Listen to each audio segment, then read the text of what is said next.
Hi, I'm Pat Lentz, and you are listening to the Audio Description Narrators of America Know Your Narrator series.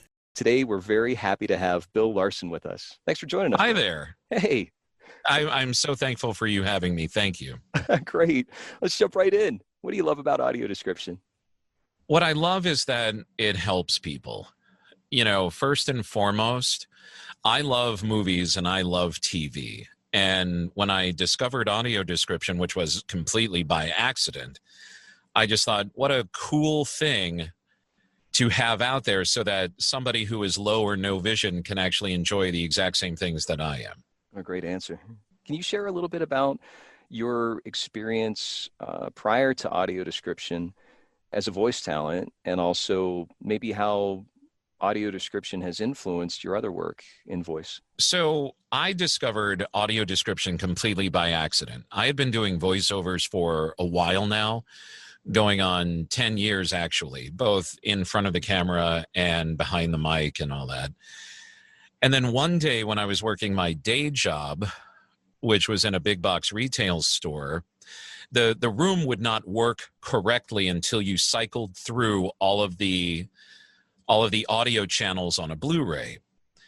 And it was then that I discovered the audio description track. And I thought to myself, what is this? And I stood mesmerized watching the beginning of Kong Skull Island being audio described. And from that moment on, not only was I hooked, but I realized something of a calling for me. And I've been very passionate about it ever since. How has it changed my other voiceover work? I have always been aware that everybody has a power in one's voice. And it doesn't matter if you do what we do. It doesn't matter if you are, it doesn't matter if you have a regular day job, or it doesn't matter if you're a voiceover talent. It doesn't matter. But your voice, the way you communicate, affects somebody. And when we have the platform that we do through our voices to do that, I'm always aware now of how I sound. I want to make sure that I'm clear, basically, so that if I'm putting anything out there in the universe, that it's just something that everybody can understand. So I listen to myself more because of it. Very cool. I love that clear communication. Can you talk about maybe some of your training, even on camera as an actor, about how the performance that you do does make that communication clear? Are there any skills or any craft that you bring to your voice? So way back when when I went to college, and that's actually 1988 for everybody else, I went to school for radio broadcasting. And I thought that was going to be the course of my life. I just wanted to be this great on-air disc jockey, making $1 bajillion a year, and then I would have this awesome life, penthouse, the whole bit.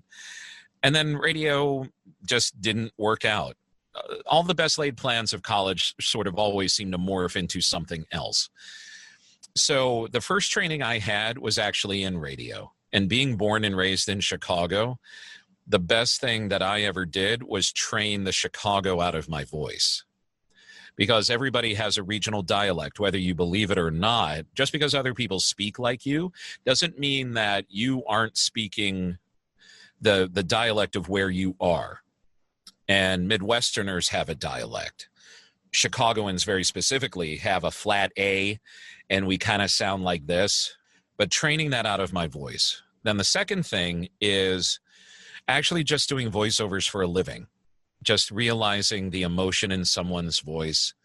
Some of it is very technical. So just realizing that I sound very different, approaching the microphone than I do if my voice is away from the microphone. But in terms of audio description, how that affects a performance, I do my best to make sure that I am as level as I need to be. The actors on screen are the ones emoting. It's not my job to take away from their performance. But if there's something I can bring to it, a little bit of, if I'm allowed, if I can bring an excitement to a scene, if I can bring some tension to a scene, again, that speaks again to the power of one's voice helping to augment something. And then the viewer or the listener can actually just keep with that emotion. It's really clear. I like that little bit that you talk about sounds like a tightrope act of making sure that augmenting the scene is in alignment so that the audience is fully immersed, that they're focused on the story. That's right. And that just means that I'm doing the original creators a service as well. First and foremost, I am serving the blind and low vision. That is my job, and I love my job. But secondly, if somebody is putting forth an effort to put this on camera, I would be doing them a disservice if I said in a very comical way, oh, look, somebody just got shot. That's just not going to be in the scene. And I want the listener to just be able to enjoy what they're absorbing. That's what's key. When you think about your experience in the booth or being directed, specifically with audio description, what are some things that you find that you can talk about that help augment that performance that you give? When I get direction, it's really project by project. There are some times when a project will be very heavily subtitled. So you're actually conveying a whole bunch of information. You're not setting a scene as much as you would like. Or there are some times when there's all action on the screen and you're having to just dive in and describe all of this action. So depending on how I'm directed, I've learned to actually dial up and dial down levels of emotion in my voice so that I'm not sounding necessarily like I'm there, but I'm helping to describe the frenetic energy of what's going on, or the low key energy that's going on. I want my voice through that director to ride the scene out the way that it's meant to be. And that's what I think they like to hear. The director, that is, ultimately, if people are happy listening to the tracks that I do, that's all that matters, no matter what we do in a booth. That's great about the direction. How about the writing? Can you talk about your experience when you get a script that you read for audio description? You know what? Every script is so different. I am thankful for the writing that I am given, because it's very specific. Here's a time code.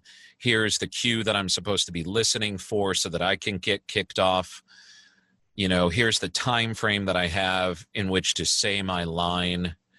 It all comes down to the writing, because the writing itself then, okay, I get that this actor says blank and then I'm supposed to speak. But the description in the writing, if I can help somebody know where they are, then I've done my job and the writer has done their job. But I am just the voice for the writer, and the writers are amazing. Can you talk about a challenge that you faced in audio description that you're really proud you overcame? A lot of times, I just want to make sure credits are correctly given. I want to make sure that, whoever is either on camera or behind the camera, their names are said properly. The second thing that I want to do is when I'm challenged most is with time and action and matching up my words to the action going on. So my challenge is to, out of one eye, read the page, and then out of my peripheral vision, watch the action going on so that I'm matching up. So my challenge is to just always be on my A game, because everybody out there absorbing this and working on this deserves it. It has to be A game or it's nothing. Curious if we could expand a little bit on that experience of your sensory input. Does the audio from the film or the TV show also influence you at all? Oh, sure. Absolutely it does.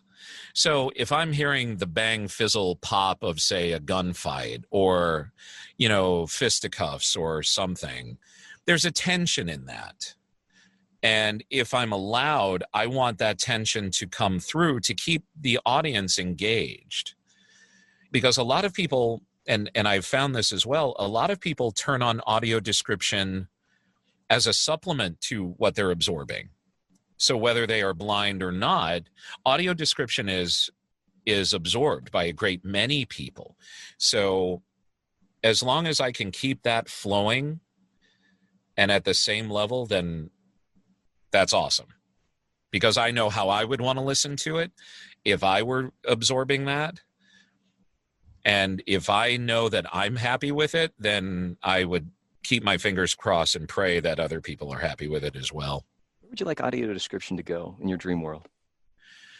In my dream world, I would love for everything to be described. And I know that that sounds very generic, but audio description, when it comes to the amount that is mandated by law, which has grown since I've gotten in this field, there needs to be more of it. There also needs to be a greater back catalog of a lot of things. You know, a lot of my favorite movies came out when there was no such thing as audio description. And I'm even talking about the late 70s and 80s. So would I love to see stuff like that described? You betcha. That's where I would love to see it go, because I think that the amount of voice talent that's out there and the amount of wonderful, wonderful, awesome writers are out there to make all of that happen. So that when somebody goes from having a relatively good box of crayons to play with to the entire Crayola factory, that to me would be a great goal. Anything else you'd like to share with our audience? Whatever you can do, whether you are sighted or not sighted, whatever you can do to actually help people understand what audio description is, because I discovered it by accident. And discovering it by accident, which was a very extremely happy accident, I didn't even realize it was there. So every time after that, I told people about what audio description is. So I would just like there to be more education about it, even just that simple, hey, what is AD? Okay, it is this. So just be a proponent of it, because it's very much needed. And in this day and age where so many different types of people are being underserved, I do not want to see the blind and low vision community underserved by any stretch of the imagination. So let's keep it going, let's keep it strong, and let's keep doing it more. Very cool. How can people reach you, either on social media or website or anything? You know what? My website is under construction at the moment, but everybody can reach out to me. I am on Instagram at symbol Bill Ivory Larson. Simplest name in the world. Very cool. And Ivory like the soap, Larson spelled with an O, not an E. What a great analogy. Oh, thanks so much for joining us, Bill. This is great. It's an honor being here. Thank you so much. I appreciate it.